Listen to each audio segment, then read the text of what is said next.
Coming up on the channel today, I'm going to share 5 great guitar solos from the 80s coming right up.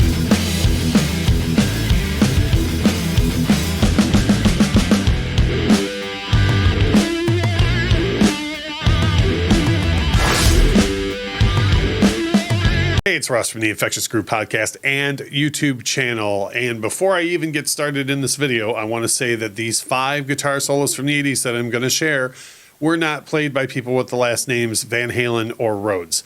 I love King Edward, I love Sir Randy, but these are 5 solos that I think are fantastic that don't have anything to do with either of those guitarists.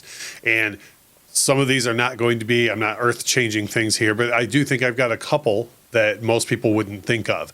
So the first one that I'm going to talk about is the 2-guitar attack from Skid Row of Scotty Hill and Dave Sabo on the classic ballad 18 in Life. Everyone knows that song very, very well, but I think when you really sit down and listen to the dueling guitar attack on 18 in Life on that solo, it's so fluid how they go back and forth between the two of them. It's melodic, it's brilliant. I think that makes as much of the song as Sebastian Bach's vocal.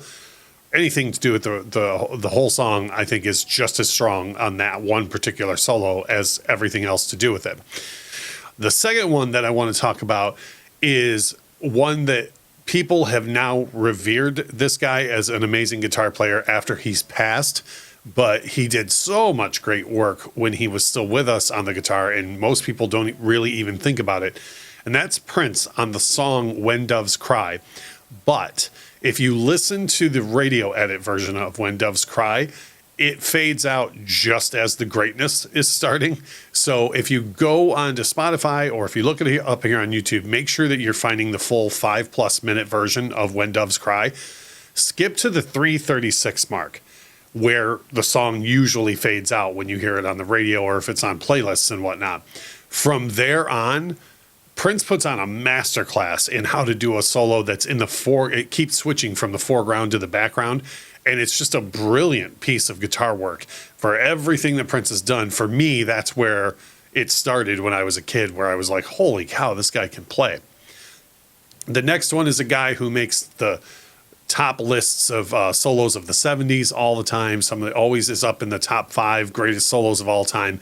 That's David Gilmour, but the solo is from 1987's A Momentary Lapse of Reason. The solo is for the song Sorrow.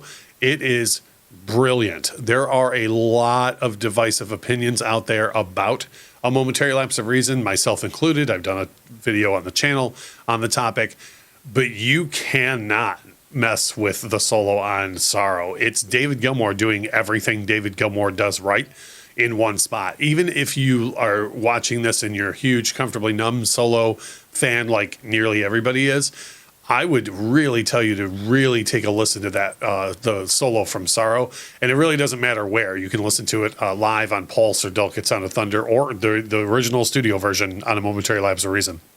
David Gilmour, Sorrow, fantastic solo from the 80s.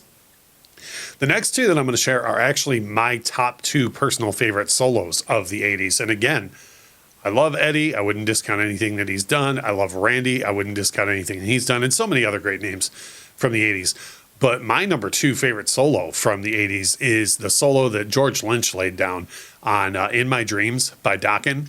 Now, there is a part in the middle of the solo where George Lynch is going to do George Lynch things, and he gets a little tasteless, in my opinion, with the just speed, like, look how fast I can play these notes. But the intro and outro to the solo to In My Dreams by Dokken, I think, is a stunning piece of, like, how to write and express yourself melodically and with the technicality that people like in George's, in the discussion with George, can only do. The last one is my all-time favorite solo of the whole 1980s, and I don't think a lot of people really think about the guitar solo on this song, and that's Here I Go Again by Whitesnake.